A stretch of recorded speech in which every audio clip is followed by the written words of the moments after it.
Okay, let me move it to camera to a different place. That way I can look at you also at the same time. Um, all right. All right. So today is June 8th. My name is Chelsea Lee. I'm here with Dr. Franklin Wong, and we will be conducting a full length interview. So let's get started. Um, I will just start with your early life. So, where and when were you born? How would you describe the household and neighborhood that you grew up in? Sure, sure. Um, yeah, then now I can look at you at the same time. Okay, that's good. Yeah. It's easier. That way we have some eye contact.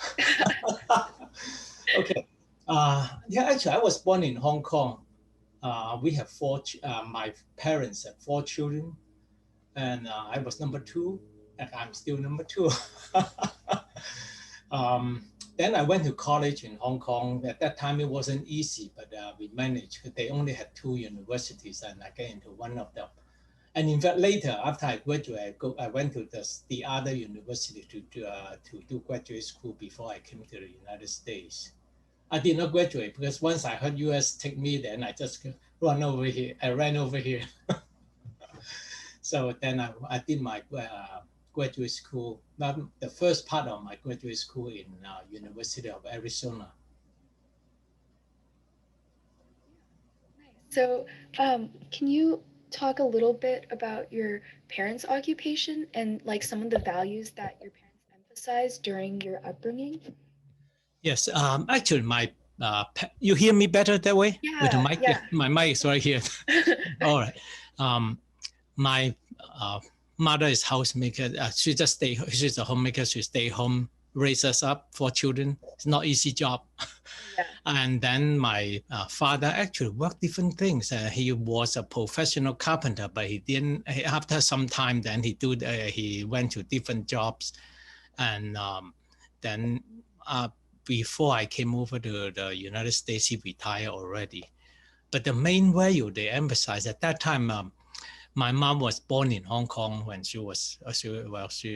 when she actually she stayed there. At that time, very few people were born in Hong Kong because most of them were immigrants. My father was an immigrant to Hong Kong from China, but then they went there long ago. So in fact, we saw interesting way of see how even the same culture, but then the immigrants live, and then at that time they emphasize good work, obedience. It's not easy to run a family with four children if they are not obedient. That's so we actually listen. And at that time when we were raised up, there's no other alternative. So just listen to parents, do work, and occasionally some of the children play a little more than study, and then I'm the one who study more than play. Wow. Mm. Yeah. So I guess I'm gonna transition into your education in Hong Kong. Okay. So you went to the University of Hong Kong for a BS in chemistry and later like a master's in biochemistry. So why did you choose chemistry as your Yeah. major in Yeah, undergrad? when I went to the Chinese University of Hong Kong at that time, I actually chose to go. I have to go back a little bit.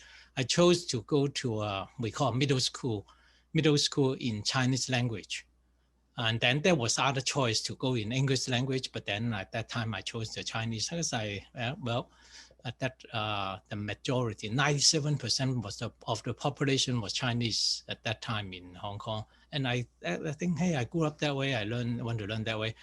But the Chinese speaking middle school only have one place to go for university. That's what they call the Chinese University of Hong Kong. The University of Hong Kong is English speaking, and then we could not, when we finished high school, we could not go to the University of Hong Kong. So there's only one to choose in the first place. And then I chose chemistry because I had I like chemistry and play with chemistry quite a bit in high school and then in the lab, and then so somehow just by maybe simple interest, then I chose chemistry. But I didn't at that time actually. When by the time I get to the end of high school, I did really well in math and physics.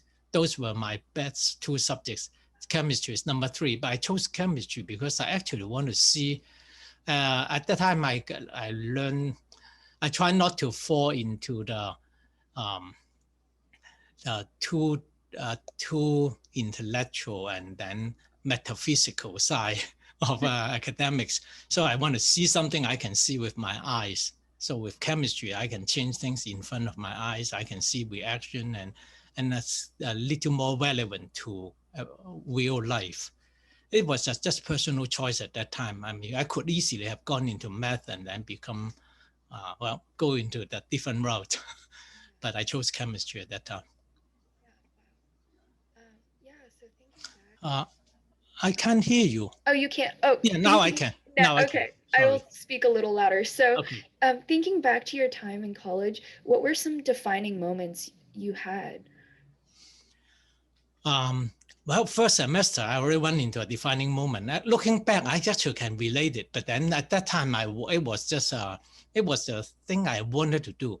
First semester, I was really interested in chemistry. That's why I went in, and my grades, everything supported. But I also want to make sure I do not ignore biology. Um, well, by not ignoring biology, then I took a class of chemistry, physics, math, and add biology to it. At that time, there was no such path. One either take three classes. They take three major subjects: chemistry, biology, or physics, or one or the other. Nobody take four together. But I want four. Okay, so I end up 23 credits. And by doing 23 credits, my department head would not approve. And when I talked to her at that time, it was the lady, we were in good relationship even afterwards. But then I override her she said, you have to go to talk to the dean. So I went to talk to the dean. So the dean approved me to do 23 credits for that first semester. So that was a defining moment. And also show, actually, I mean, the good thing about you in college, I suppose, is they allow us to have that kind of latitude to go even against. But actually, I pay a price of doing that. Okay. Yeah. How was your educational experience different, would you say, in Hong Kong compared to the education that you would later receive in the US? Now, in Hong Kong, that university I went to just changed to the completed US system. That's why we went with credits. The traditional university, even in the University of Hong Kong at the time, they were following the British system. No exam until the last minute. Then when you finish the whole year of class, take one exam, you pass or fail. That was the British system at that time. But now in the Chinese university, we already changed to the credit system. So that's why I think I can relate to you easily about 23 credits. So So the mechanical part, the logistic part is very similar. We try to model, they try to model the US way. And that's why when I apply to US school, then it's easy. No hitch, no need to translate anything. Credit is a credit. And the only thing united everything together is the GRE, because they don't know how good we are. So the GRE, and that's what in the second year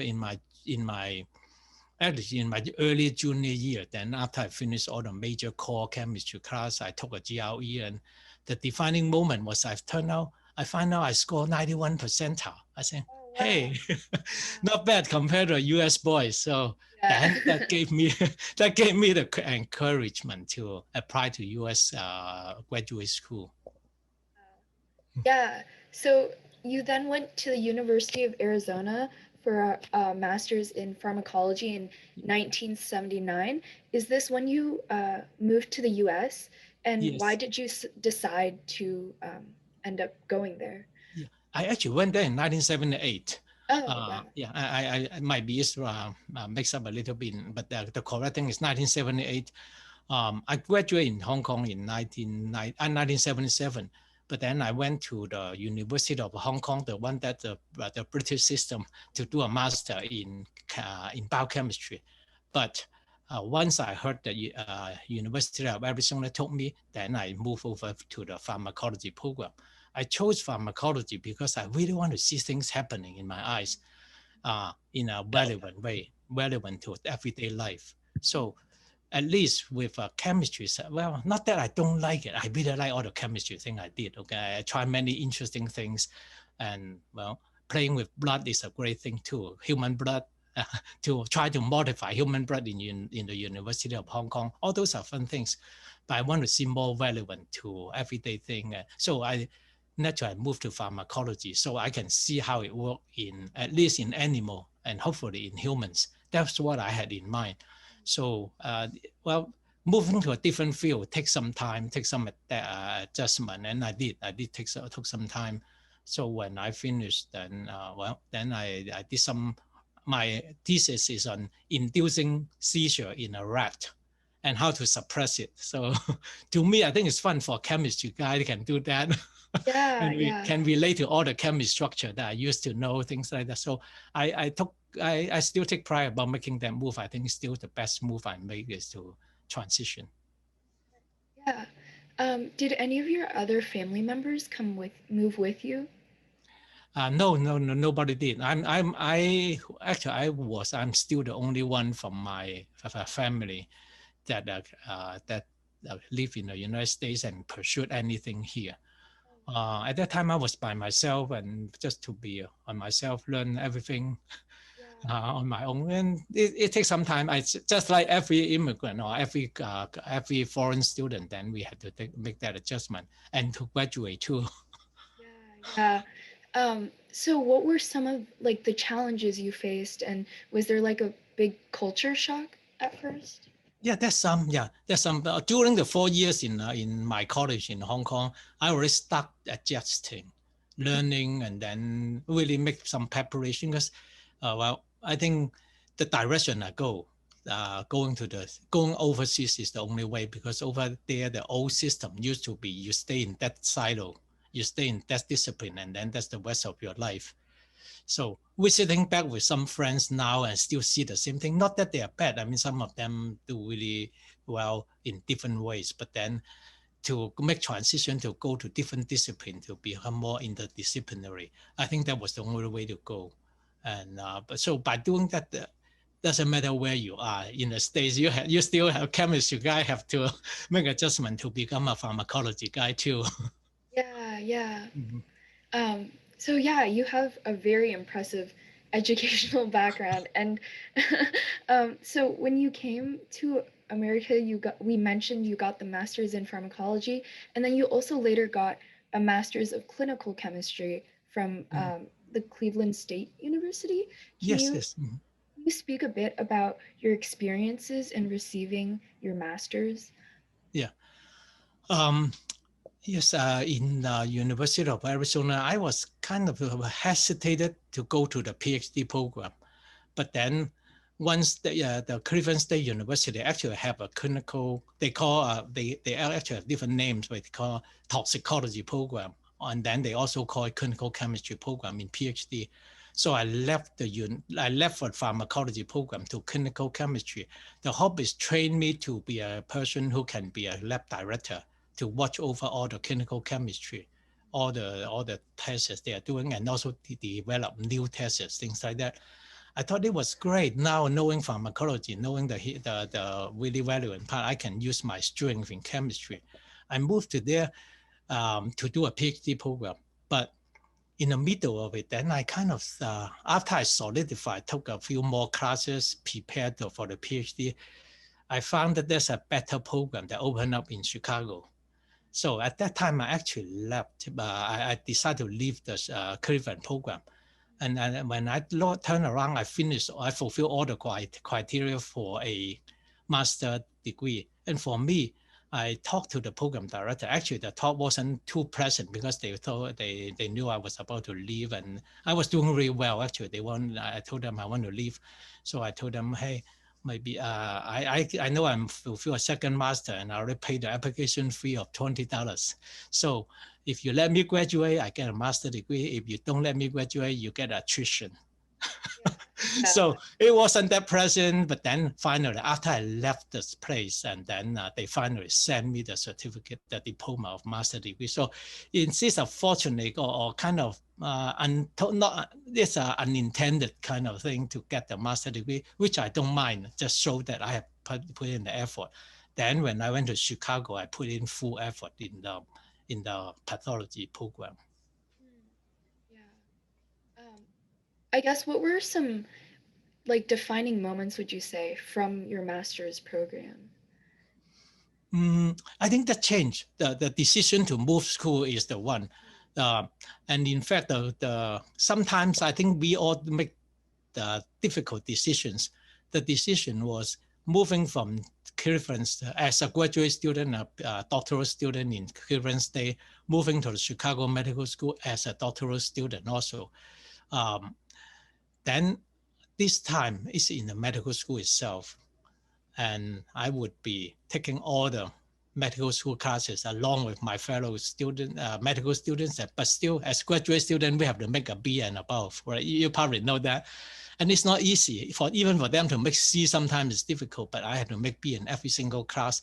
That's a really dreadful thought. Plus, even for the scholarship, I actually took a probably 50% cut in the scholarship to go to Chicago. But I thought, hey, now I'm one step closer to medical school and I'm learning everything in medicine as the medical student. So I decided, okay, I'm going to make that change and do another transition to further expand my horizon. And I think looking back, actually, it turns out to be one of the best moves I made. Wow. Yeah. So yeah, so moving on to medical school. So you completed the MD, PhD from this Chicago Medical School. What drove you to complete the combined MD, PhD program? You mean how or when? Oh, What like did I do? just like what drove you to Okay. Yeah. What drove me is very simple. I was in a graduate school taking every class.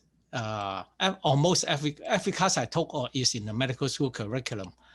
But I was a graduate student. So when I finished my prelim exam or halfway through my thesis, my dissertation, then I took the MCAT also. And I think naturally I must be very good in MCAT, right? I was already in that, and I get a very high percentile. The score then with that I talked to my chairman at that time. I said, hey, I need a letter of recommendation to apply to the best 6 medical schools in the United States. Some are Baltimore, some in different places, and some in Chicago. And then the chair just turned to me and say, Franklin, it just happened you talked to me about it this year. In that year, our school opened a new combined MD PhD program. Wow. And then he said, maybe you can try. And if you try, and he's saying, I think you might get in, but then you need to go through the process. So that was June when I did that. So when I applied and then arranged for interview and all that, go through the process, I applied in June and I started in classes in August. So that was the transition, easy transition into the combined degree program. And then from that on, I just took the classes that I didn't take and then get into the combined degree program. I was the first graduate in that program. Wow. I think things just open up, opportunity open up, but I think one have to be prepared. If you are not prepared, even they open up in front of you, you can't get it. Yeah, for sure. And I guess like what was your medical school experience like? Was it challenging or anything? It is, yeah. I think to everyone, it is challenging. I think everyone who go to med school or even in college, that's challenging. But over there, well, there's some challenge. But then the lucky thing is I already did more than half of the medical school curriculum. I mean, the one that we need to take. The rest of the clinical, I couldn't. So the rest, just I take them back again, but then I have to do that while I'm preparing my dissertation, doing research, and it wasn't easy, but then it's doable. So it always is doable. So I took the same time and finally finished and moved into the clinical, finished my dissertation. In fact, I finished with a PhD first before I do the clinical rotations. And so I was in a combined degree program, but I was able to graduate one before I graduated with the MD. So it's a combined degree, but not exactly combined, but then so I finished the clinical years. Clinical years takes more challenge because clinical years, then we have to, I mean, the culture, the mind of thinking is different. The research guys and the non-research guys' minds are a little different. That was at least that's 30 years ago. And also that's the time the cultural part come in to try to fit in, because that's real life to deal with people, total interactive, no longer a student and have to be, have to deal with the coworker or that. And so it took some time to go through that. It's not exactly a shock. Again, it's another transition. Yeah. Yeah. So you did your PhD thesis on fluorescence polarization immunoassay. Can you elaborate more about this? Okay, good. Yeah, good. I think immunoassay, these days people understand that well, right? Immunoassay. They use the antibody, use a manufacturer antibody to test out the compounds, different compounds in the blood. That's what I was trained to do. So what I did was to use that just to test thyroxine.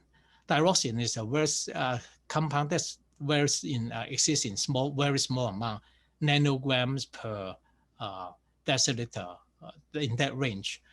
So to make a very sensitive test, in the past, people use radio immunoassay. They put a radioisotope there and then and use the antibody to test it. But then it wasn't that good, because people try to stay away from radiation. And then for me, I follow suit too. Not that, well, I like radiation, but then if we can avoid it and then get people accept more, and commercially, if it can be done without isotope, it's ideal. That along that line, then we develop, just use the fluorescence to do it. But the fluorescence have one interesting thing. I just make it very simple in that the free molecule, when they free rotate, the Brownian movement, all that, right? So with that kind of fluorescence, then they, when you shoot a light into it at a degree, they kind of turn around a little bit. But then they don't turn around too much.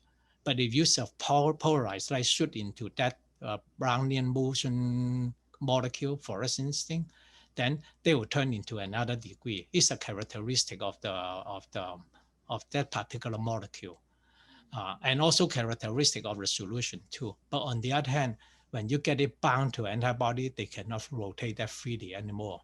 They rotate much less, so it looks like it's bound. So just by doing that, the advantage is this. Now we do not need radioisotope, at least in my setting, in that particular test, in that setting, we do not need isotope. And we could use it we can measure the polarization of the fluorescence light. And now we know how much is bound, how much is free, and that way we'll know how much is inside that tube. That's to do a non-invasive, non-radioisotope, a non-radioactive, non-invasive way of measuring things in human stuff. So to me, the attraction is now really, hey, no hands. We don't even need to get our thumb and anything inside, and non-destructive. That sounds very good at that time when I did it. And that's the first two parts of my thesis, is to do that and how to quantify it.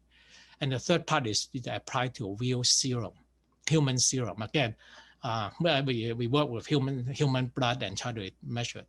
But that's the time when I make that transition from the test tube to the test tube with human serum. Big difference, big transition. I ran into some difficulty that could not be overcome, and try many different ways. And when we try different ways to overcome that transition from the pure solution into the test in the test tube of human blood, the real life situation, then so many things come up. And we actually found some very interesting accidental finding that my advisor went to apply for patent about it too. But even those exciting things could not overcome it. So when I presented to the committee, I could not overcome it in the blood. And then they still decide to let me pass, because at least I at the first two parts is success. The third part, that's real life success, real life situation. And looking back, even today, those problems cannot be overcome. So I'm so glad I gave up 30 some years ago and decided, oh, I'm not going to do that anymore. And another thing that come out of it is that it's very difficult to make the translation from test tube to human. That's a big revelation that thing takes a lot of wisdom, and we need to know much more things before we can conclude, make simple conclusion from the test tube alone. Yeah. I guess, were there any mentors that helped guide your experience? I think you mentioned. Yeah, I have several. Yeah, one is the professor who helped me all along with my the research. The other one actually is the chairman. The chairman who actually was very helpful in many ways, and also I think he's one of the determining factor to decide on letting me finish my PhD. Because when I present all those difficulties, I appreciate that. And I'm so glad that he appreciate that time within hold me back. Otherwise, today I still would not be able to finish it.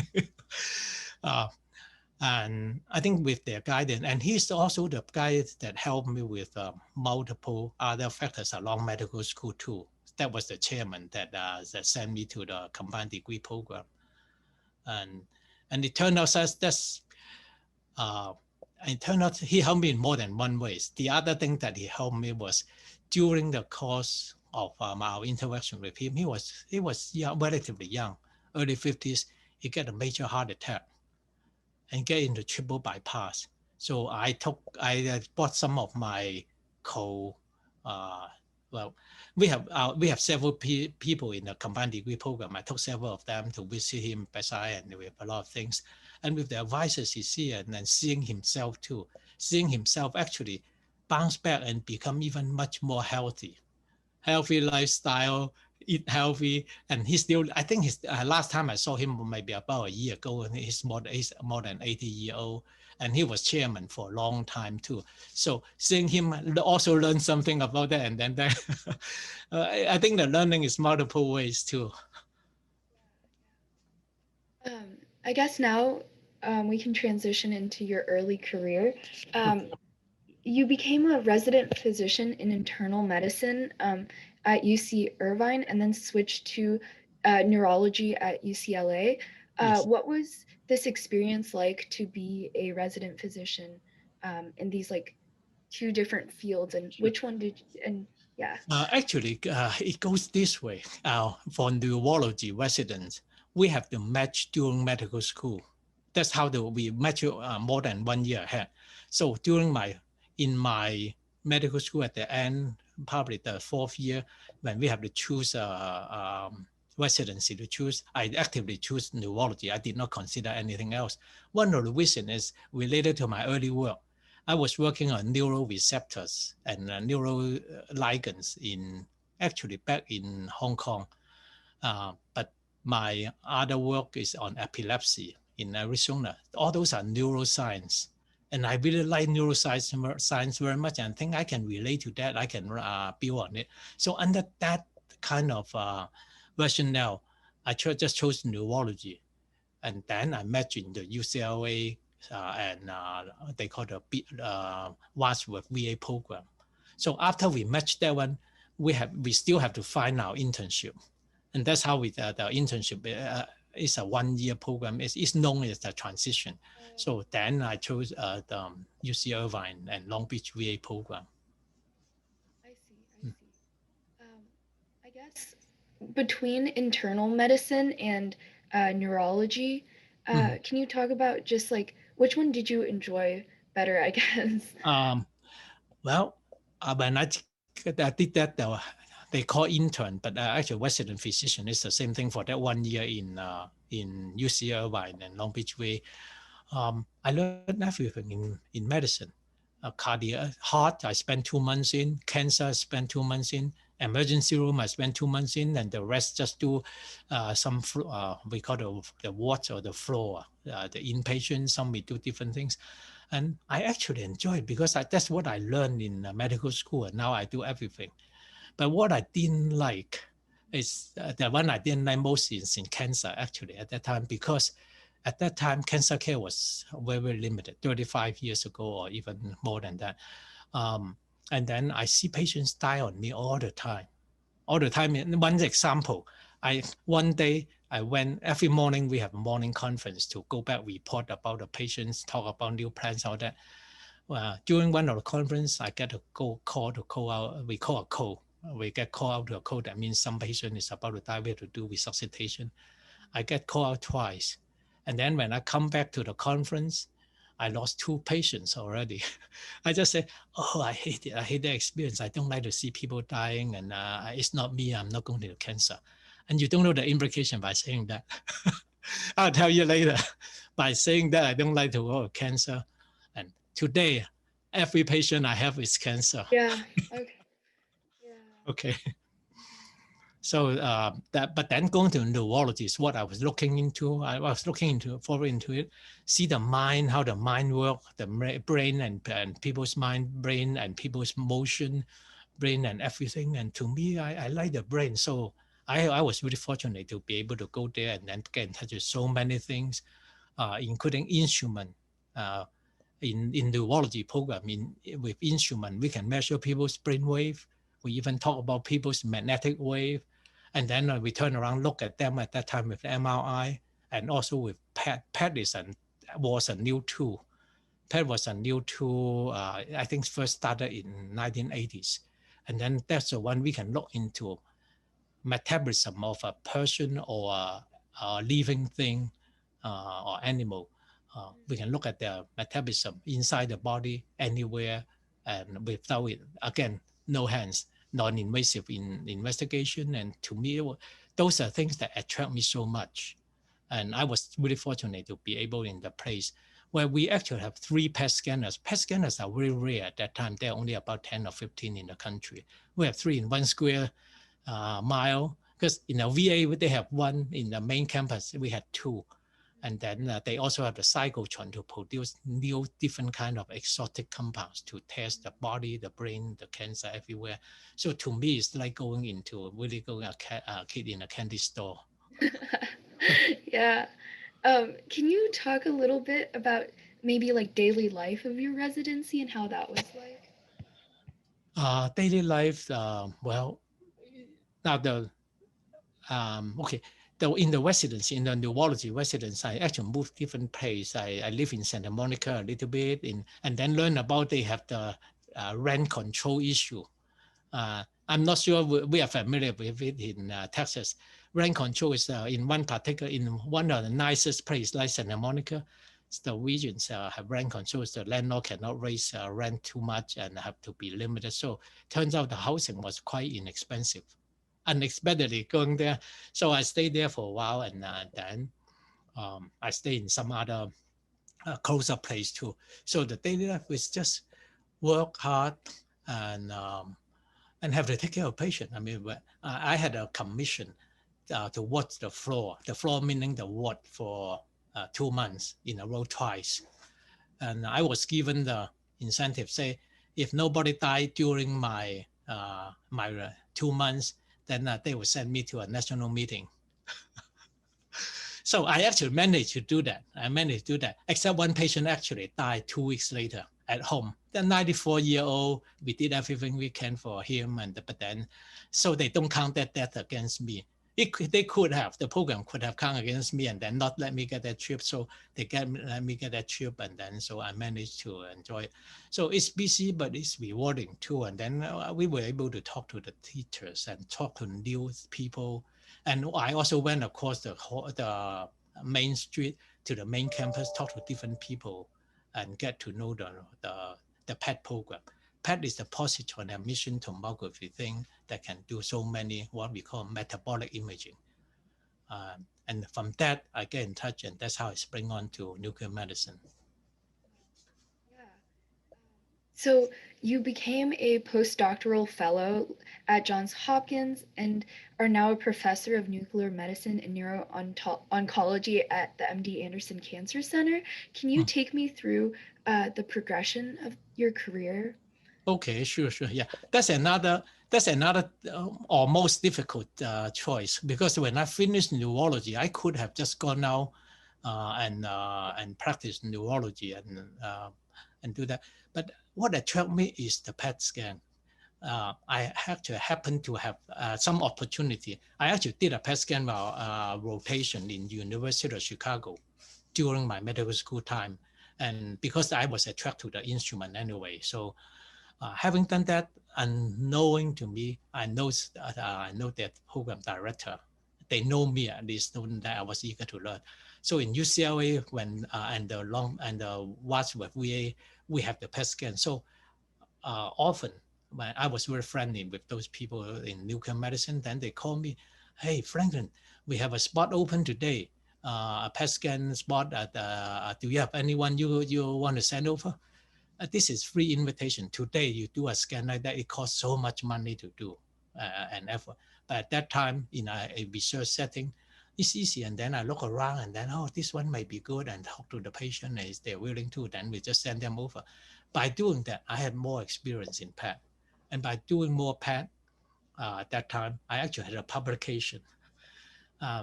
Then when I went back to UCLA, talked to the nuclear medicine folks, well, it's a little before, about a year before then, I talked to the nuclear medicine folks in UCLA about, hey, how about I come over to your program? And then they said, well, too bad we only have one position a year, and this one is taken already for the next year and for the next 18 months. But you can stay with our PET fellowship. For me, I didn't like that. I didn't want to do PET alone. I want to make sure I do everything in nuclear. So that's the time I looked to Johns Hopkins and talked to them. And then I talked to the director. He happened to know my program director in neurology in UCLA. And he also know the guy I did PET with in University of Chicago. So that make it quite simple and natural question. And then the minute after I finished in the UCLA Wadsworth program, then I just fly over to Baltimore to do they call postdoc, but actually they call a fellowship too. They call all fellowship a postdoc. So from that, then I spent 2 years to do everything nuclear medicine, some PET, and then be fully eligible. And I managed to do my board exams for neurology and for nuclear medicine during those 2 years, and finish it before I look for real job. So what is a postdoctoral fellowship position like? Yeah. Now in different places, it might mean different things. See, I mean, most universities are affiliated place. Then they, well, the hospital will give it's a hospital position to do the clinical work, and it's the academic position to do everything you are assigned to or your advisor want you or allow you to do. And in Hopkins, the good thing is this: I was able to get everything. Several things I want to do now. I was able to take their full class. I took 1 month of class to learn nuclear medicine, all the physics, chemistry, software, and clinical experience, everything, before I see patient. And then afterwards, then we were free. And in fact, in Hopkins at that time, the clinic is the clinic is busy, but it's very desirable. So we have 15 people, one nuclear medicine person trying to do nuclear medicine rotation in the clinic. So being in the clinic is a privilege instead of a demand. Unlike some other situation, then being in the clinic is a chore. It's not. We wanted to, but then you don't even get the chance to be there because somebody else. And many people are not on salary. I was fortunate to take the only position that is funded. But well, even then, the salary is lower than the UCLA one. But then I didn't go there for salary. I went there for experience. So I was also able to do some project I wanted, because during my neural receptor experience long ago in college, and then also later in the binding study in my PhD program, I actually had some idea about doing to do receptor binding in a way not in the test tube, in a way inside the body. So in Hopkins, I just talked to a couple of research people. Then they point to me, oh, talk to the other person. I think his name is Dr. Michael Kuha. Michael Kuha was a student of Snyder. Snyder is the one who discovered receptor. So they were doing a lot of those receptor binding. But in order to do that, we also need to have radiation source. And then we just say, we flick a finger, and then we'll find, they say, okay, you can get that radiation source from there to do what I call radiation receptor binding. Other people use X-ray, use ultraviolet. Actually, other people use ultraviolet light to do affinity binding. I use radiation to do it. The goal is, if I can use radiation to do affinity binding in the body, now I can see things inside the body without going in, and I will be doing receptor binding. It's the same thing as my mentor. His name is Henry Wagner in Johns Hopkins. He was called the father of nuclear medicine in the United States. So before I went there, he already published a paper with his brain showing his receptors when he's alive. Okay, so those are the things that attract me. And now I can even do with what I wanted to do, radiation-induced affinity binding. I can use radiation to look at those binding inside the organism.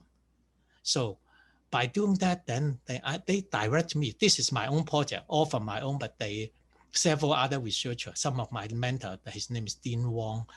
He's the first author of that paper of my other mentor, Sprain, in the Journal of Science. So when I walk in, I have so many very great resources, and they cannot do it. They direct me to do my project. Those are the things that drive me. Every week, go a couple of times. Actually, they had the NIDA next door, National Institute of Drug Abuse. They were studying cocaine binding and all that. And I was able to go over there, do the binding of some of the cocaine receptors, some of different receptors using radiation. And to me, that's one of the greatest things, because if I in other places, I might not be able to do that. And in the meantime, I was seeing patients taking night course. And to me, I think that's a great place to be. 2 years is really well spent. And plus I finished my board exam, and I passed my boards in when I was there too. So I think looking back, I would not trade anything for that. I can't hear you well. Oh, so, yeah, that's better.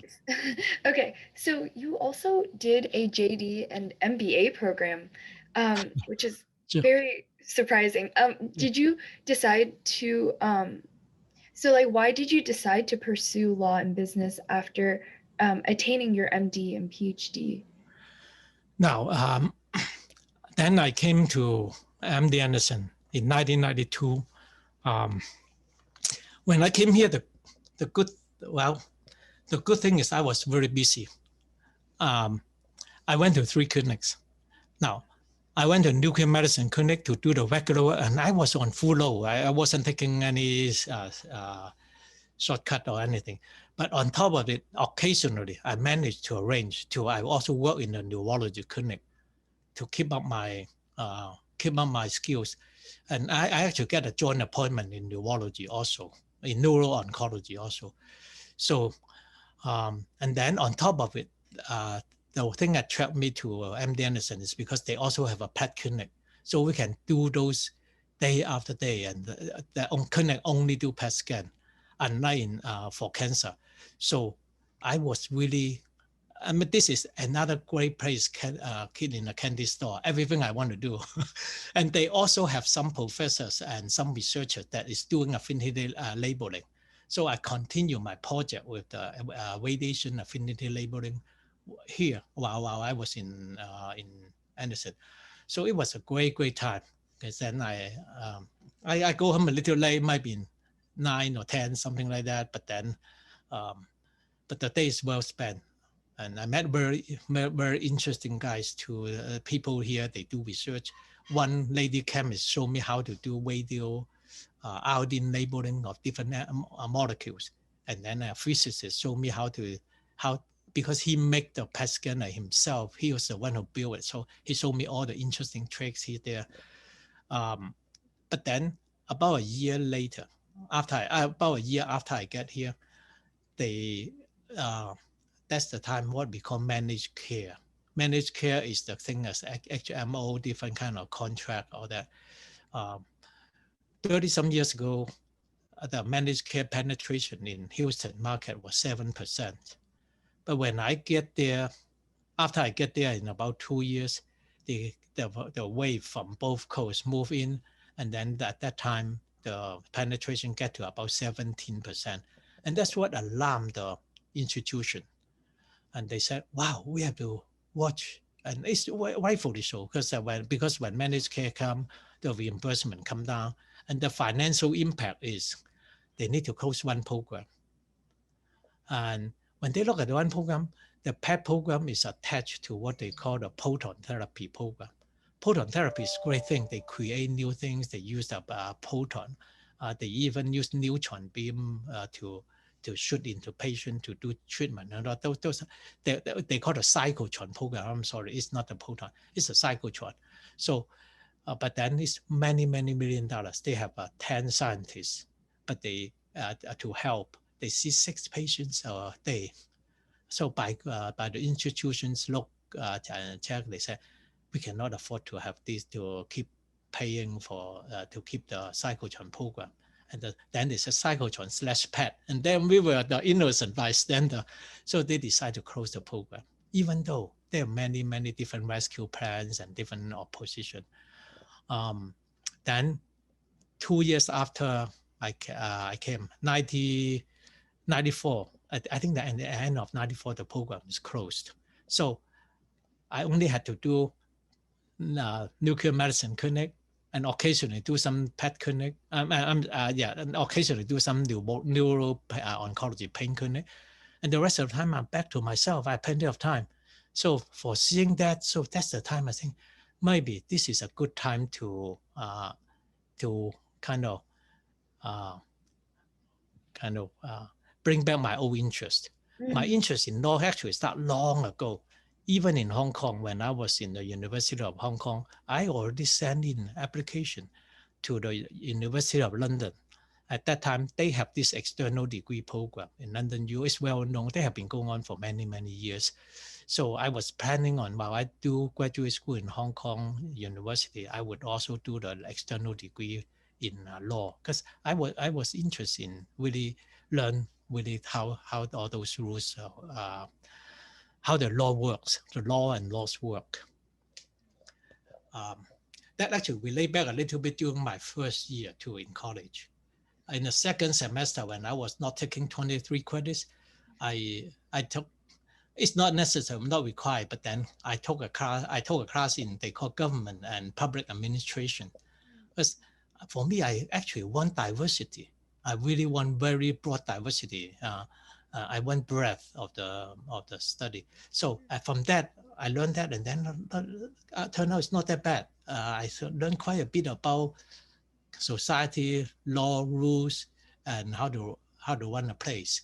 So with that, then I thought knowing law would be a good thing, and also in a hiatus in Hong Kong, then I could have. So after I get admission, I did not register, because then I came to the I get accepted to the United States. I say, okay, LLB from London, you have no use in United States anyway. So plus I have to get that to a new place. So then I gave up. But when I have a hiatus, have time, then I just, hey, maybe this is the time to do it. So then I apply. And because one other reason is when we have a hiatus in our patient care, we indeed have a drop in patient load.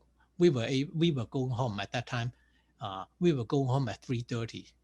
We finished all our work at 3:30. And then I figured, hey, perfect. Because the part-time law school started at 5:30 at night in University of Houston. So I apply and then I get in. So then I spent a year. And during that year, actually during those years in law school, I was on full load clinic. And I also keep publishing, keep presenting, making national presentations. So I did not slack off. I have to, because then if I show slack off, then at work, then it won't be good. And then people will, you will hear from the superior. So I managed to get full clinic load, full research load, plus the law school at night. So how did How did you manage to complete your JD and MBA while serving as assistant professor at the Department of Nuclear Medicine? In the clinic, I did not select. In clinic, if I have to, sometimes if there's some situation I have to cut class, then I cut the school class. I mean, school is has second priority. Work is patient care is number one always. Yeah. But that's the time. You go back about like 20 some years, cell phone just came on. They have a very expensive flip phone. At that time, cost $1,500. There were only 3 in my institution. The president had one, I have one, and the other one had one. Nobody have that, but I want the most effective communication. So when I was going to class about 2 miles away, I know what's going on in clinic. At times they call me, then I was able to give, and when they need me, I was able to give some directions and with the supervision over the phone. They didn't even know I wasn't around. So that's the superiority of technology. With time, then this become more common. But at that time, very few people wanted to invest. I invest in that.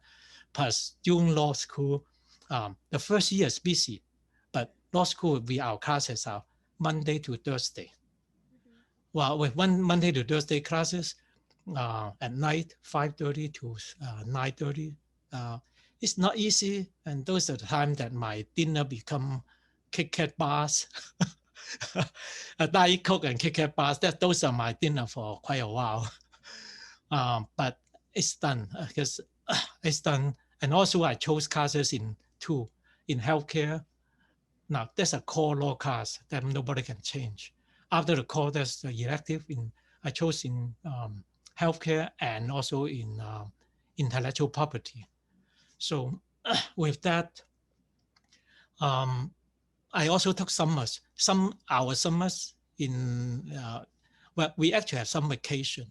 So I saved all my vacation to the summer and took full-time law school class in the summer. So that way I packed 2 summers and also some intersectional. Intersectional meaning during Christmas. Between Christmas and New Year, that's about 1 or 2 weeks before people return to spring quarter. So I did many of those works in order to graduate. Plus 1 year into law school. Now, 94 in June, I started law school. In 95, University of Houston started they call professional MBA program. I looked into that a little bit. Seems like it was just made for me because number one, they only meet in weekends and some Fridays. And in law school, we don't have Friday, we don't have classes.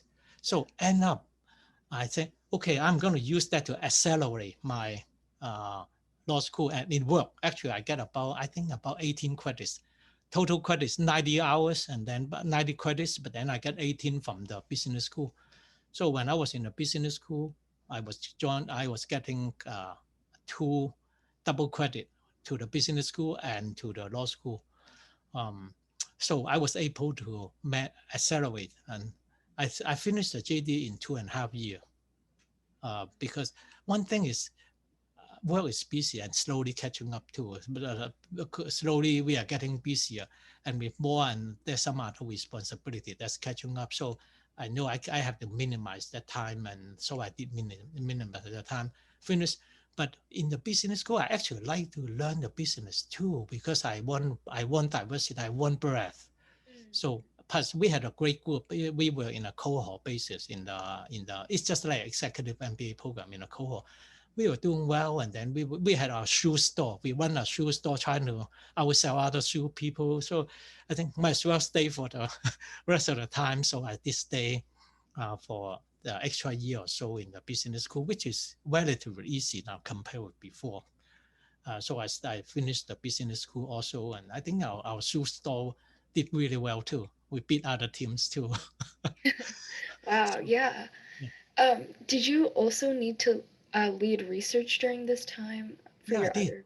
Yes, I did the research too. I did the research, and some of my research was done during that time. And then I did quite a bit of planning, thinking, and grant application too. So I finished my the preparation, get the work done for grant. It takes some time. With those work, I start writing NIH grants. For us, when we want grants, the most prestigious is NIH grant. So I wrote that and then apply. I think first time I applied was in 2009, and then finally in I'm sorry, it's 1999, and then I get my first grant funded in 2001. Then I get a second one in 2003, and then I get another, they call the Army breast cancer grant in also 2003. So after those the JDMBA, I went back and do clinical research and do research writing, and then I got 3 grants in a couple of years. So I mean that occupied my time. That's a good thing because somehow this progression seemed to be so natural. Yeah. So what was your family life like during this time? Did you have children or? Yeah. I had my wife had the second child during when the first month we get to Houston. I have 3 children totally. Now, when I went to law school, at that time, what I figured out is the children is only 2 and 3 year old. I think daddy can be away for a few years and come back, they might not even notice. So essentially, it's like that. When I was home, I came home at 10 or 11 and then see them, just say good night. And then weekends sometime with them, but the others are tough. So that's the little not easy, but we managed because then I finished law school is much easier in 06. So I mean in 96. So 94 to 96 is the busiest time. But then my children were really young. Plus my mom was here. My mom actually came from Hong Kong all the way she actually came to visit us, and my wife invited her to stay, and she stayed for a long time, took care of all our 3 children. And then when I finished the JDMBA, that's 1998. So at that time, I look back, my daughter is already 7-year-old. My son is 6-year-old. And then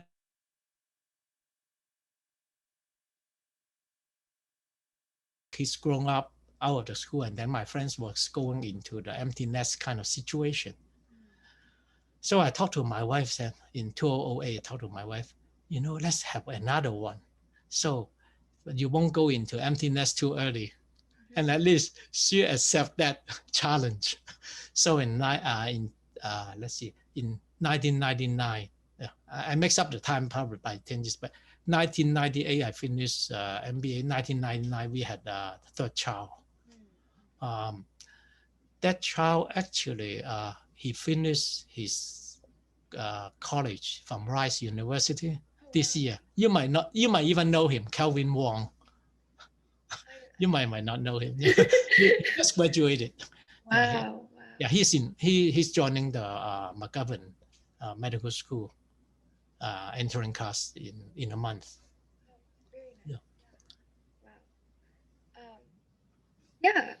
I guess how difficult was law school, and is it comparable to medical school, would you say? I would say law school actually is quite tough. Different kind of thinking, really different kind of thinking. Sometimes when we are in science or in medical school, we have very strict one kind of criteria, this kind of criteria. But in law school, it's multiple soft criteria. And also there's different rulemaking. There's there are many things to learn, even though we are learning by case law control. And in Texas, there are two major jurisdictions, the federal one and the state one. We need to know those structure. Plus, I also take that opportunity to relearn the Constitution, because we have to take Constitution law. But I never learned Constitution before, unlike my children, they grew up here, they have to learn it, right? So I took it, even though it's hard, but the factual part, I took it as, hey, this is my chance to do my civics. But I have to do it much more tight and more advanced.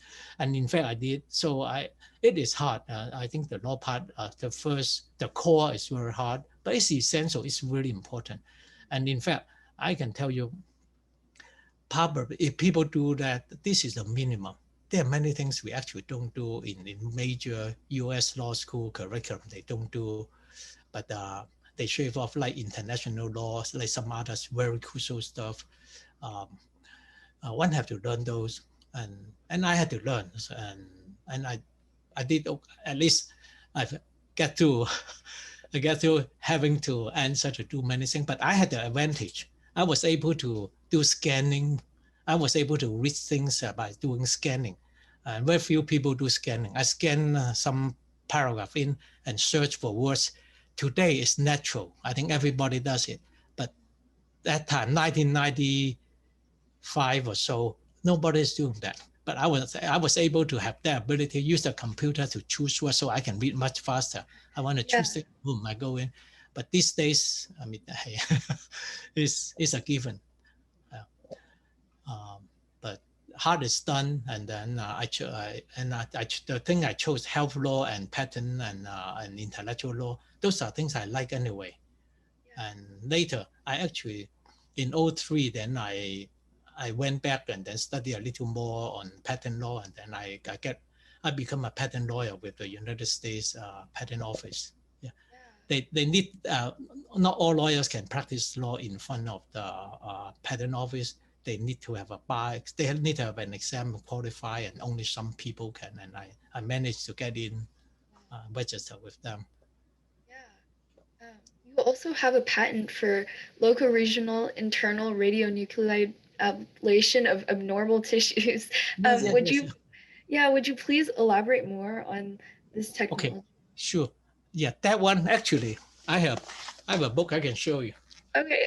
This is the book just came out, okay, 2021. Wow. Okay. Yeah. But this one has some of those there. But then let me tell you, actually, it's related to my grants. My first grant is to the reason I did my first grant is this. I trained in neurology, so I know the brain real well. That's how people come to. My colleagues asked me to do imaging of the spinal fluid. I do a lot of those. In Hopkins, I only did 3 or 4 totally in 2 years. But in Anderson now, I think I've done at least 1,200 now. So to do human spinal fluid imaging is an interesting thing to me, especially to a neurologist. It's very meaningful. And I managed to see that. And the reason they do that is because my colleagues have patients, they get cancer spreading to the meninges, to the covering of the spinal fluid. It's very difficult to treat. To treat it, either one use radiation to shoot to the brain, shoot to the skull, and get to the meninges or the covering of the brain or spinal cord, or inject some chemicals, some drug pharmaceuticals inside to kind of treat it along the way, along the spinal fluid path. But for me, I had the fortunate situation of keep seeing all different kinds of spinal fluid flow pattern. And I was able to ask some scientists to help me to calculate how much radiation would be there if I did put radiation inside.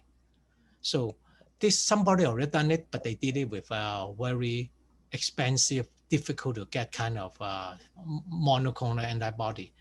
My contention was I probably don't need those antibodies. I just put the thing straight into it. And where do I get those? For neurologists, it will be tough. What else can you put in the spinal fluid in order to treat those cancer? But for me, it's easy because I'm a nuclear physician. We use that all the time. Yeah. One of the things we have been using for 80 years now is sodium iodide. Sodium iodide is the one that is used to treat Graves' disease, the thyroid situation, to treat thyroid cancer when it spread to other side part or when it stays. And in fact, in the clinic, I use it left and right to treat. So I think, hey, what cannot be easier if I just put that inside the spinal fluid and let it go through. Of course, how much to treat to put is the question, and that's where the scientists help me too. And that's what we do. Plus, I can do picture to image to know how much I'm giving to different patients to make sure it's not hurting people and make sure it's helping. That's the basis of my, I already told you, that's the basis of my first NIH grant. Okay, so we build a reservoir here, let it flow around and inject the isotope inside the reservoir, let it flow inside the spinal fluid to burn out those cancer. The reason to do that for those people is they have a very bad prognosis. People with that, if they have cancer spread to the covering of the skin, the median survival is, I think it's 44 days. That number have not changed much. So when in UCLA, when I was a resident physician, when we have one like that, the next thing, once you diagnose that, the next thing is send the patient to a hospice.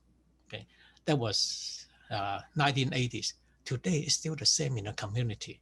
Only in big research center like us, then we make different plans to do it. So for me, I thought, hey, that might be, we might make a difference.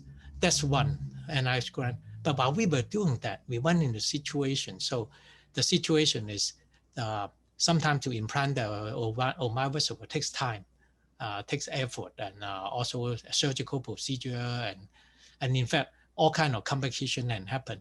So what I ask is, what if we just do a spinal tap, inject in the spinal fluid that way, then let it flow, although there's some theoretical disadvantage, but we might still be able to get some benefit. So on that basis, I get a second NIH grant to do that in human. But then when I do that, we run into situation. We run into the situation is, what if the radioisotope is stuck in one place? It's stuck in part of the spinal fluid or stuck in some place. It's not going anywhere. Is it bad? Is it dangerous? Or how dangerous? Those are the questions that we want to find. And that's how we build models. We build, we meaning me and some scientists, we build different kind of model to do simulation to see how bad it can be or how good it can be or what kind of edge, how far the edge it goes, things like that. By doing that, we actually had the model, and that's what, and when I find out, we actually can deliver a lot of radiation to the center, and then some of them will diffuse, some of them go different place, and some of them we design the medicine. We make the medicine to stay right there without going anywhere. Those medicine we actually are using already, except not with the therapeutic isotope, not for therapy purpose. So before that, I incorporate into a third grant. Actually, I incorporate in the third grant to apply to breast cancer, human breast cancer, and apply to the U.S. Army, and then get a U.S. Army funding. They gave us they gave me a 2%. So that's and they give me full funding to do that, to do it in human. The goal is again to measure in human with those models, measure in human, do picture to measure in human. But we went into some situation because some rule change, some kind of internal situations. The oversight committee was disbanded. Without oversight committee, we can't do, especially knowing the law, knowing those, it's better not to do it. So following the rule, following the law is very important. I think learning from the law side then it's become a natural to me. I mean, otherwise, as a young, budding, and enthusiastic scientist, then we can try to bridge here, bridge there, but I didn't. So we follow the rule and then not to do the human study. But then I turn around and say, hey, Army people, you already gave me the monies in my account already. But can I use it to do other things like in breast cancer in rats? How about breast cancer? How about cancer in prostate and lungs? So I asked them, and they said, okay, give us your plan, and then we gave the plan, and then so I changed the human study into the animal study to do all that. And the goal is to use different kind of isotope that we design. We make it. Some we make it to stay, don't go away. Some we make it to go away fast. So, but we have the tools. We have the tools to see how fast they spread, and how slow they spread, and how far they spread. We have those tools to measure. Having those tools, then we are confident that we can control and we can measure. So that was the basis of the patent. The patent is the entire panel of chemicals of about 20 some different isotopes. Each of them have multiple compounds. So by doing that, I actually get the US patent issue. I didn't do this patent application myself because according to institution rule, it's outside patent attorney. But the thing is, it becomes so much easier. We speak exactly the same language because we don't call those science. Interesting enough, all our stuff, all our things, they call those are art, prior art. It's a science. But then in that language, I was so comfortable, and with the deadline, with all those procedures I was familiar with. So we get it quite simple. And after I get it, getting a patent is one thing. Very few patent people have license. Very few are useful. I mean, I learned that in my patent law class too. But then mine actually get license before it was issued. Because when people find out actually it turned out they tried to do those things, but then when they look into the literature search, they find out that I already have the provisional patent application file, and that's the overlap. And then they want to do it right, so they ask MD Anderson to license. So the license means they give some fees and royalty to the institution, and then the institution allow them to do it.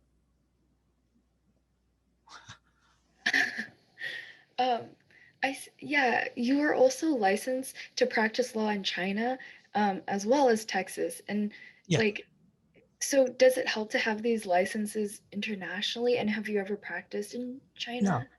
No. I think the main thing I look back a little bit now, that's another hiatus. Sometimes I think I might just be restless or worthless or something like that. I don't go reckless that far, but then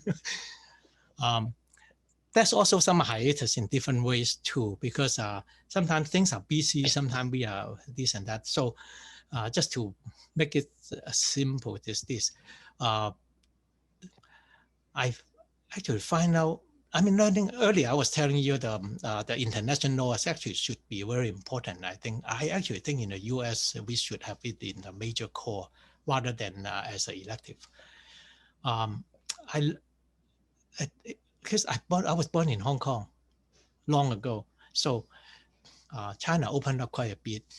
And it's to many people, to me too, because I had the contact with them because they invite me to give lectures, sometime in Taiwan, sometime in China. I know that I went in a couple of times, but I don't know them. When I go there, I'm just a tourist. I'm just an invited speaker, professor from overseas.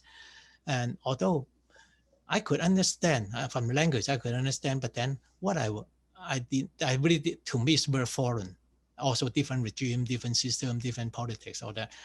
But I think sometime about looking back, 15 years ago, they opened up in China. They actually opened up quite a bit. They allowed the people in Hong Kong to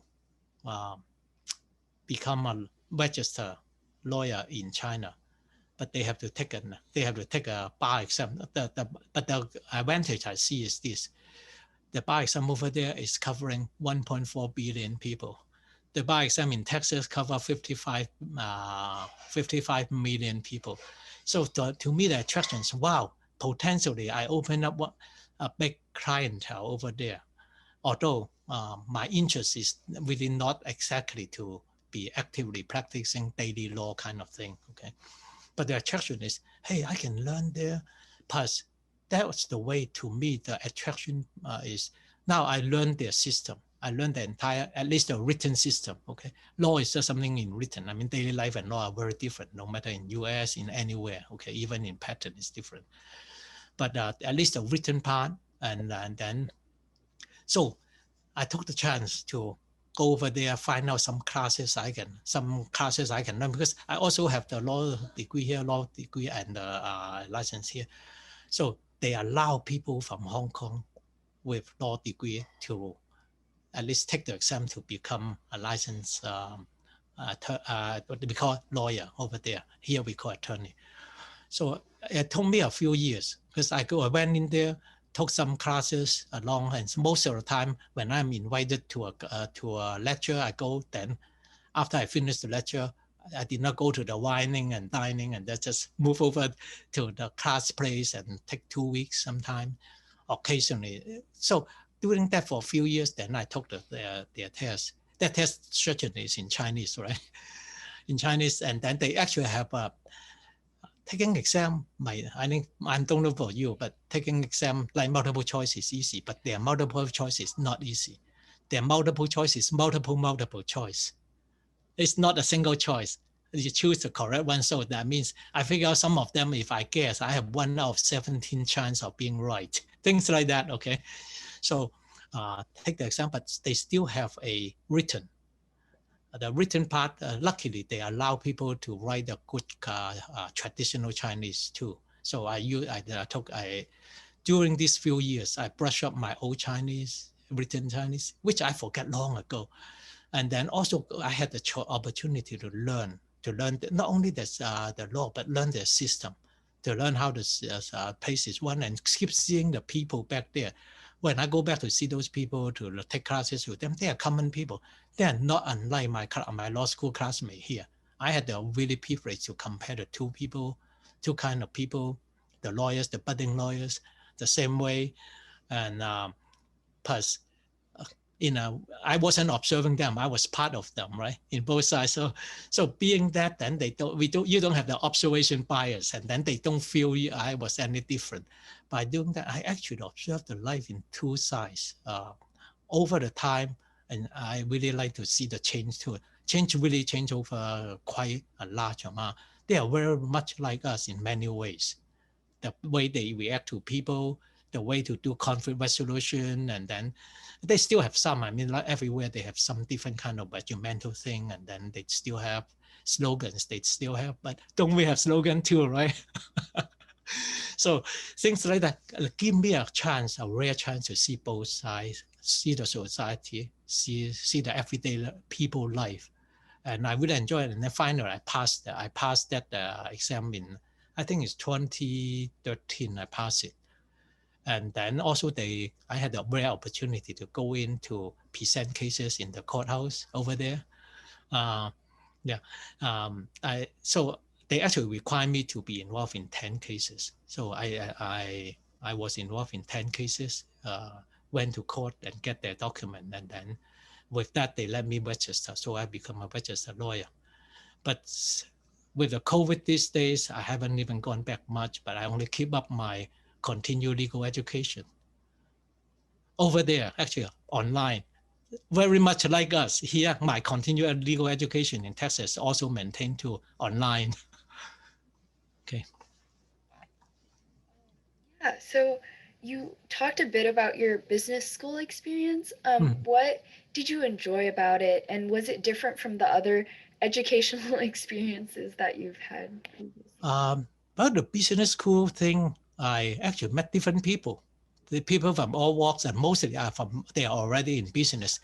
Interesting people, the way they are. I would say earlier, I was saying the science and medicine, we are very tight in our causal relationship. Causal, one cause the other, we want to prove it multiple times in different way. In law, there are different ways of doing it. They are from different angle and all that. But in business, that's even more loose. Sometimes it's not easy to grapple. But then if you think you can go in a free mind, free association, it will be a wrong thing to do, because you end up you'll lose your business. So one still have to follow regimental. I would say still need to follow discipline. Some discipline, some principles. You follow that, you'll do okay in the law school. I mean, the business school. And in fact, I think in business it's the same thing too. The rules are very different, but doesn't mean there's no rule. Put it that way. Yeah. You have to follow those rules, and you follow it right, then you do really well, either in school or in business. But if you don't follow those, you just become another, and then might be another textbook case or something like that. That might not be what you want. Yeah. Okay. So, kind of transitioning to your present occupation, Okay. you mentioned that you are a professor of nuclear medicine. and neuro-oncology at the MD Anderson Cancer Center. Mm. So you've had multiple impressive publications, grants, and honors. What made you decide to transition into becoming a professor instead of like maybe a physician and instead? Yeah. I'm a physician too. Oh, I'm a physician. never mind. Yeah. Well, actually, as I told you earlier, most places, academic places, they have two appointments. One is a physician appointment. One is in the hospital. When I came to MD Anderson, I get joint appointment. I get joint appointment to two places, but to two departments also, neuro-oncology and nuclear medicine. So in both places, I practice medicine. Um, and then for the professor part is from the university academic ranking.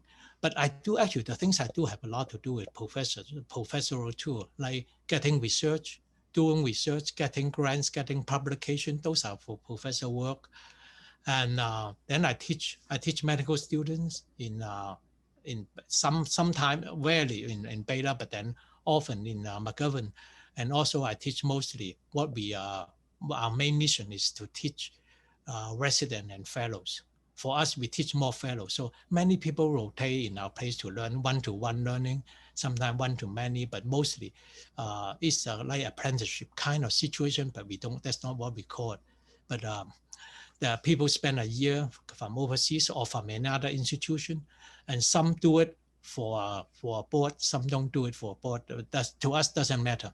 Okay, and then depends on what they want to do. Sometimes with overseas physicians, even though they are very permanent, very good physicians from overseas, we cannot let them touch patient. So they have to do the paperwork research and to bench top in the lab kind of research. And we help them guide their research, help them write a paper, and help them to get grants. Those are what we do.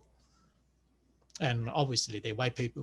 That's how I accumulate the papers through the time, and that's how this book is written. With that. Yeah.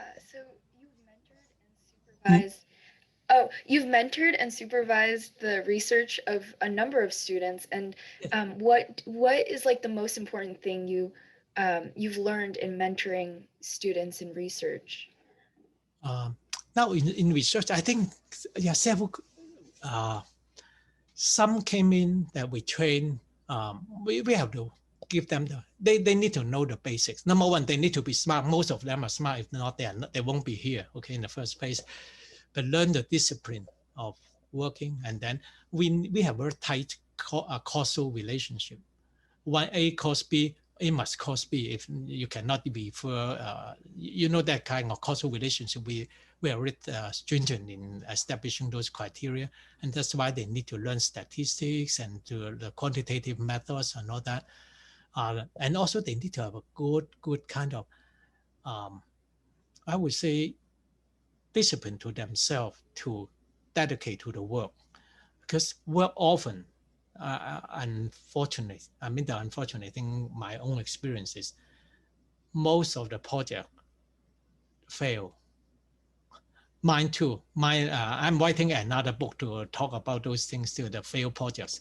But the thing is, you keep up your discipline, and then by the time you find the success, that will be unshakable, rather than and at time I actually found accidental. I found couple as incidental kind of great findings by holding up to the principle.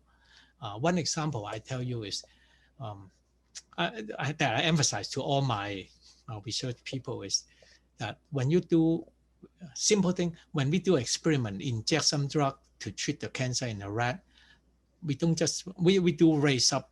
We implant the tumor in the rat or induce a tumor in the rat, and then we treat it. But we always do that. When we treat, we always do a control group. Without a control group, one is dead. Okay, and if your control group is rat, everything has to be thrown away. Okay, or everything have a different meaning. And I emphasize to everyone they work with me on that too. That's just one example. They really need to follow the stringent kind of criteria rather than to make a conclusion. Don't make conclusion too loosely, because the fact is if you look at the recent year about COVID, people look up to scientific findings. If you are not tight, many things will be wrong, right? You have seen when things are not tight, so many bad things can happen, right? So that's one thing I have been emphasizing to them. Make sure you are credible. Then by doing that, following those disciplines, then you are credible. You have to build your credibility too. Then you can follow your own work in the future. Otherwise, even you don't trust your own thing, then what you're going to do, and then things will be very loose. Okay, so those are the things I emphasize. And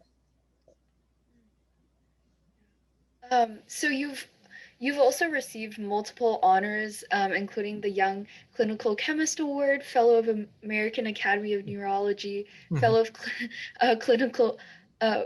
Fellow of American College of Nuclear Medicine, and Fellow of American College of Legal Medicine. Can you elaborate on all these honors? Now, the first one, actually, I didn't get too many honors, but this is something I can think of. The first one I was in, I think 1983, is that right? That was my PhD research presentation to the American Society of Clinical Chemistry. And I was about to finish my degree, and so I just present what I found about the fluorescence polarization immunoassay. So when I present, they gave me an award. I think, okay, I like it. And I did not pursue much. And now I noticed I myself serve on different kind of boards and review committee. I noticed people did so many honors. I said, oh boy, how come I don't have those? But I don't, I mean, looking back, I only count the one that I think is important. And then those three, they come in the same year, the three fellowship, because that's the time when I finished, that's the year I finished my my JD MBA. I think, okay, now I'm coming back to real life. I'm finally finished school, but that's actually, it's not finally, but now I finished school, I thought I'm going to real life. And then, okay, since this organization gave those honors, gave the fellowship out, and I just, okay, I'll take it. So all of a sudden, in 3 years, I get all three. I think they probably they all were impressed by my double degrees. I think that's one part. Some of them, like some of them, they require me to have board, like the legal medicine. They require me to have the legal medicine board. So I had those boards too. So having those boards, and I think for the nuclear medicine, and I think several of them I had, it's because I also have, well, now I think mostly it's because of that. But afterwards, I did not seek it. I did not seek it. Looking back, there might be some hiatus, right? I didn't seek it, and then it's okay. So I think it's nice to have the honors, but then just maybe feather in the hat. So you were also the vice chairperson of the Second Institutional Review Board at the University of Texas MD Anderson Center. So what was this position like, and what was your experience? Yeah, that was an invited position. I think also about the time I finished, when people heard about me, my JD, my law license, then they start talking to me and say, okay, great, get you here to talk to us and also tell us about nuclear medicine. You can help us judge those things. So the experiences we help. See, when we do human study in any institution, now they require to have they call the IRB, Institutional Review Board. We have 5 of them, or 4, I forget, we have many of them. They all look at different things. Some look at the behavioral things, some look at the experimental things, some look at the more clinical range oriented stuff. The job is to make sure have a good discussion among different kind of people. I think it's a good thing. Sometimes we actually have community member too. Some people, they are non-physician, they are just some of our previous patient or some other people they are willing to, they have good character, then we can trust and have us to review the study, and everybody ask questions from their side, like the statistician, and we have basic science, we have clinical science, and then we have some very pure just doing clinical work people, and some nurse too. and some of them have chaplains there too. But all these people is to see whether that research will help people. The goal for this IRB is to see whether it help people. If it cause harm, make sure it's not too much harm. Also, not only not harm the people, hopefully it doesn't harm the society too. And there's some discussion we had before. It's not harm people's, don't harm the pocket, people's pocket too much too. Now there's some talk about financial toxicity. So all these are reasonable. I mean, these are the community concern that through through the IRB to extract to oversee the institution. It's a good thing, important thing. Part of my job is to really be in the committee and also to particularly recirculate around some of the important things. Plus, when they make change, when these things they are approved, invariably they make change. But when they make change, we want to be sure these changes are not too overtly bad. That's often the change are minor. The change like adding some person's name, they left already the institution, or adding some they just come in, some people left, or some people don't want to be part of it, or something like that. So those are administrative things, administrative approval. Other that require more than what we do, my job is ask them. I actually pick up the phone and ask them, hey, what's this? Tell me more about it. I need to know. And I'm calling from the IRB. And then mostly people are very polite, and then they because they want to get through by asking that. And if there's a big problem, I write down, and then my job is bring back my conclusion, my recommendation to the big board and tell the big board about it. Most of the time, once I tell the Western say, okay, I think it's okay, or I think it's not, then there's a second level of overview. This is very important. Continuously we review them. So that's to keep the human research credible, and then so things come out from us have a scientific basis, have a good community and ethical concern. Mm-hmm. I guess so now we'll transition into just general life questions. Sure. Okay. Yeah, you mentioned you were married. So where did you meet your wife, and when was that? Oh, I met my wife in Los Angeles while I was a resident. I was a resident doctor in UCLA and Wadsworth VA.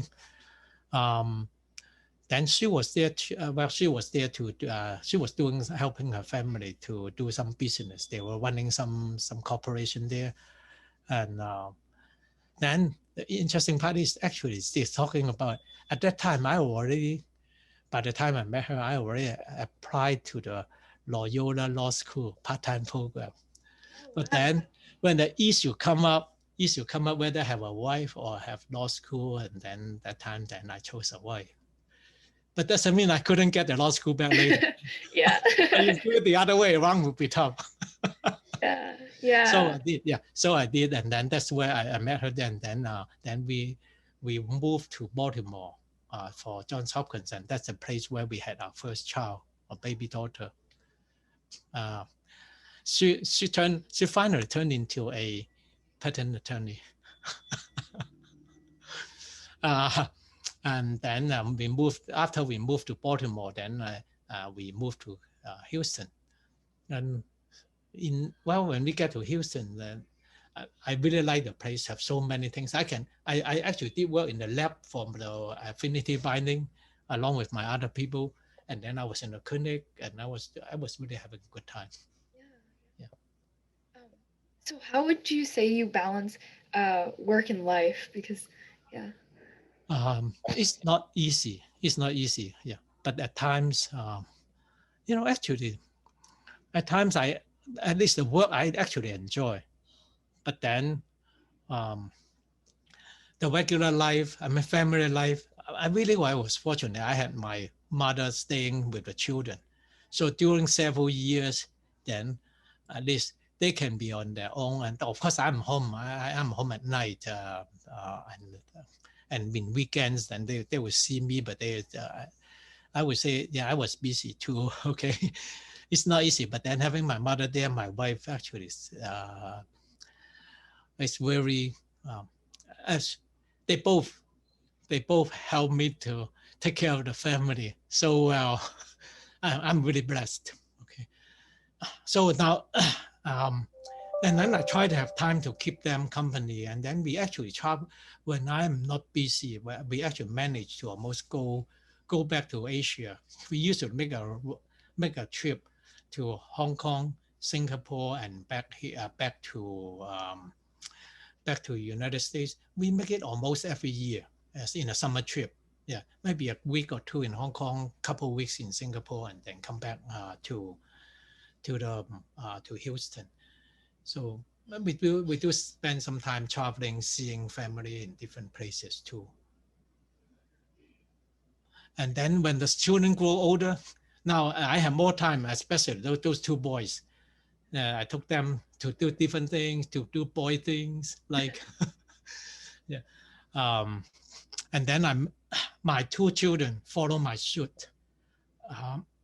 My two children, let me see what Brian and Calvin. Yeah, these are my children. Are you able to see them? Let me try. Are you able to see them? Yes. Yeah. On the left. On the left. Yeah. The far left. This is Calvin. This is Brian, my wife. Amelia is my daughter. My son-in-law. This just was taken maybe about a month ago. So. Wow. Yeah, with the five. So the boys, actually, these two boys, they, Brian become a licensed pilot when he was 17 years old. Wow. I took them, all three have fly. My daughter has flown too. So they start some flight training. And then, I mean, the thing is, I just have to go with them, encourage them and all that. And so does Calvin. Calvin also got his pilot license at 18. So with those time, I had to go with them. And Amelia does different things too, but then she also start flying a little bit, but then afterwards, then she get busy with others. Yeah.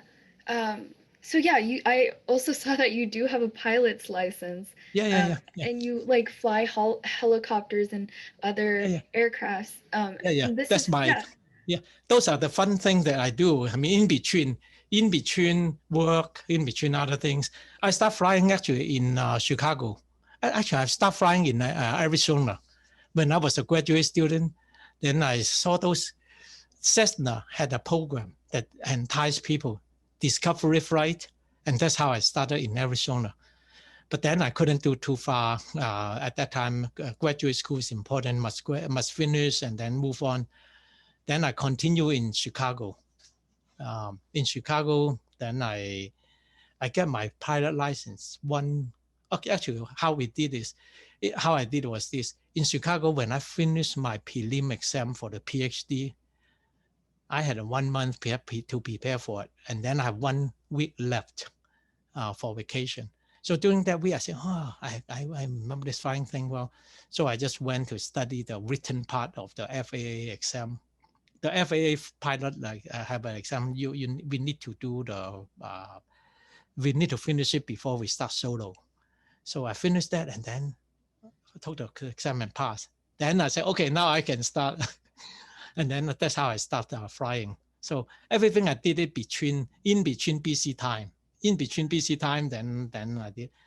And during my dissertation time, I actually had some time. I had some time during the dissertation because sometimes things just don't move. And sometimes the advisor is reviewing the dissertation. We can't do a thing about it and they talk about. So those are the time I actually took to complete my training in flight. And I get that pilot license right before I start medical school classes. Because I figure out if I start medical school, I will not have the time to fly. And turn out that's true. I stopped more than 10 years. I stopped more than 10 years not flying, but finally pick up again. I've been a little more than 15 years ago, I pick up again. Yeah. So what led you to pursue like such a unique hobby, such as flying? I think, well, it's just a simple instinct because don't you think boys like if you ask a young boy, 5-year-old, what do they like? They like all the sure. um, Same thing for my children. They like the plane and all that. But I mean, being able to go 3 dimensions, that's one. All the freedom, man. Once I started, I took the discovery flight just for discovery, not expecting much, but find out I can go so much. Everything is under my control, up and down, go different dimensions rather than at the ground, right? At the ground, you are 2 dimensions. And all the fun thing. So that enticed me into that. And then I flew more. Actually, after I get license, I flew more. I flew about 150 or 300 hours totally. Then when it goes like this. My I stopped from after medical school. I only flew a couple times, took friends up and all that. But then my wife starts saying, after getting married, my wife say, you have young wife, you have a young children. It's better not to fly. And giving that, I took the hint, right? Yeah. So after a while, after the children are grown, and I kind of looked at the side, the wife is no longer too young. Then I asked, and in some opportune situation, because I took a few small plane flights in Alaska. I was hunting, but I took a few flights. During the flight, I said, wow, hey, now I'm getting back to the flying experience and all that. Because those are, I sat on the co-pilot seat with the pilot because I told them I know flying. So then when I went back home, and then I just say, how about maybe I'll just start flying again, and then I'll get all the children in. That's how I started. So when the children start flying, then I fly too. And then, so my wife allowed me to fly. And then when I fly a little bit, then I say, might be the place they flew, the place my children flew has a helicopter school. So it's so easy to transition. And once I get into helicopter, it's so much different. Because now I don't need to go forward. But regular plane, one must go forward, right? But helicopter, we don't have to. We can even go backwards. We can go up and down. So with that, then I start doing it. I have done about 150 hours of helicopter, and so far I really like it because those are so unique. Those are unique things. And I think one of the things actually is this. I think I better make good use of my free time, because other things are so stringent. All the work, all the research, all the clinic, and everything has so much demand. Maybe really make good use of free time. And well, these are good use. And that's what I taught my children. And then they took that too. They took that. And then so they, the first possible instance, 17 is the youngest one can get the pilot license. So my son, Brian did that, and Calvin got it at 18. And they have been taking friends up, and then enjoying the 3 dimension. Yeah. I guess, how do you manage your time to be able to do so much? Is there like any secrets that you No particular secret. Because I try not to waste time. Because there are many things that waste time. Okay. And there are activities too. So I would say I might not still be the best person to make best use of time still there. But say like the double, one thing, if you think about the time, I did a double degree in MD PhD in 6 years. That's the shortest one. But that's just, well, maybe just natural. One trick is minimize the time in the thesis, and then I did. So with JD MBA, also same thing, because I minimize the time on the JD part. But for other things, I think we have to plan ahead, look forward. And also I think one good thing, one very important thing, I'm very fortunate, is have a stable family. Having stable family, very supporting family. My kids too. My kids, when I was away, didn't do too many crazy things to get my attention. And finally, when I'm home, then when I'm back, then I accompany them more, do different things with them. And my wife is so supportive to manage everything. So I think those are the main thing. So we manage to go different place. We actually manage to go different place every year too. Yeah. And we don't have too many bad habits. If you got flying is bad habit, that's tough, right? Yeah. Mm-hmm. So yeah, you've already achieved so much, but do you have a vision of how you want to lead the rest of your life and any projects for the future? Yeah, you actually speak of an interesting thing. I've been looking into that. And then, and especially, well, with times, and you start see people start saying, we start getting things like retirement planning, all these things. You won't, but you will by the time you go get your first job. Then they will ask you of retirement planning. To you, it didn't mean a thing. To me, it didn't mean a thing when they first asked me. I said, okay, I just sign my name. Okay, get it out of my way. I don't want to hear Right. about it. Just put it aside, right? But then start people now, people have sent. So I start looking into that in the field where I'm working. First about work, we have many interesting, exciting things. The nuclear medicine side. Now, not only for me, the thing I enjoy most is I can study anything in the body, literally from head to toe. There's no organ, no tissue I don't go to. That I don't go to, I cannot go to. So sometimes if I cannot go to, I ask my colleague to help me get to, and then I put my stuff there and then look at that, which is fun. Okay, we do it in animal and do it in people for of course to help them. And now there are more radiopharmaceutical actually to treat disease. There are more and more. Now there are more drugs to treat disease, but also in the radioactive medicine to treat disease, and that will keep us very busy.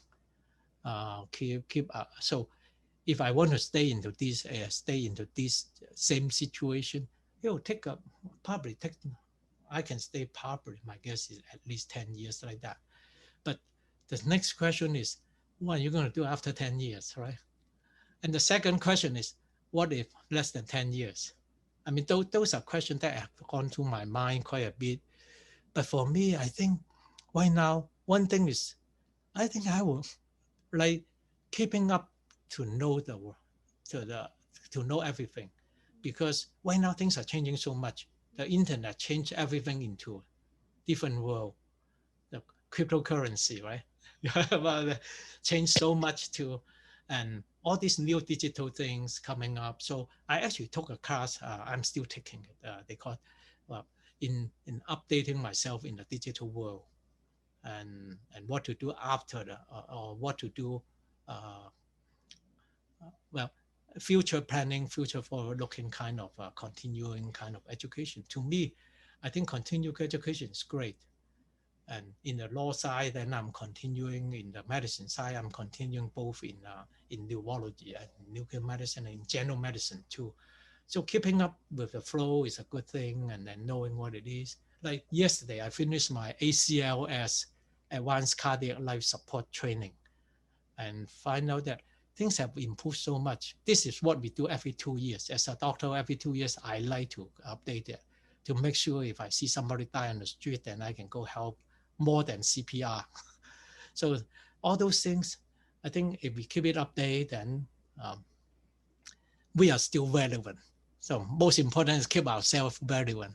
And the other question is, now when children are grown, even as I told you, Calvin is going to medical school. So now we really have the empty nest. So what are we going to do? So Yeah. I think keeping us relevant to the world, that's important. It depends on where's our world too, right? So, I mean, so there we have, for us, we have some family back overseas, and now we have more family here, and we have the people around us, and then the people at work. So I think the key is just keep ourselves relevant. Yeah. Okay, well, those are all the questions I had. Is there anything I might have missed or anything you would like to add? No, yeah, no, I don't think so. But you know, perhaps one thing you see, I keep going through different boundaries, right? Keep bringing boundaries, keeping boundaries. Yes, yes. You know, one thing might be perhaps I can relate this. Lately, when I look back, I relate this kind of interesting. Now, people talk about when they take an exam, what did they find? I took an exam long ago, 1972. That's when I finished, they call it finish high school. And at that time, we tried very hard to do well. And then I took 9 subjects. And I was, at that time, I get a shock when I get those grades. But then, looking back, I think it's quite revealing. It's only retrospectively. Now, at that in Hong Kong, those they call the certificate exam that time for high schooler, quite tough. A means top 1% or top 0.5%. B is the next 1 or 2%. C is next several percent, like that. I was looking for up to 2 of my previous schoolmates. They make 9 A's in 9 subjects. I mean, of course, it's good, right? We wish. So working hard in high school, trying to do that, and I get 2 A's. 1 A is in physics. I think it's natural. I'm so good in physics. I know I study hard. I must be good. I deserve an A. And the second A I get is world history. I think, wow, where does it come from? A third one is Chinese history. That one I got a C. I say, hey, I thought I knew this stuff. So from that on, I think what it shows is the diversity, which is the diversity. And I think if we pursue the diversity, and so somehow I was going to that diversity, rather than my favorite subject was chemistry. At that time, my chemistry was just a B, meaning the top 2% or so, not top 1%, but still, you know how people feel about A and B, right? I was in college. So I get several B's, and then they are all the same. They are all my best subject. But then surprisingly, the other best is history. I think, okay. So I think that's actually, looking back, that might be what directed me, because I was looking for breadth. Yeah. And in addition to depth, I was looking for breadth. And that's how my breadth in biology, in government and public administration, and later in law and in pharmacology, and then in pathology, medicine, law, and business. Yeah. So looking back, I think it's a great thing to know so much. I did not make use of every single degree, but then I don't mean to. And so, sometimes it's something I like to learn and make a landmark and move on in life. Yeah. Well, thank you so much.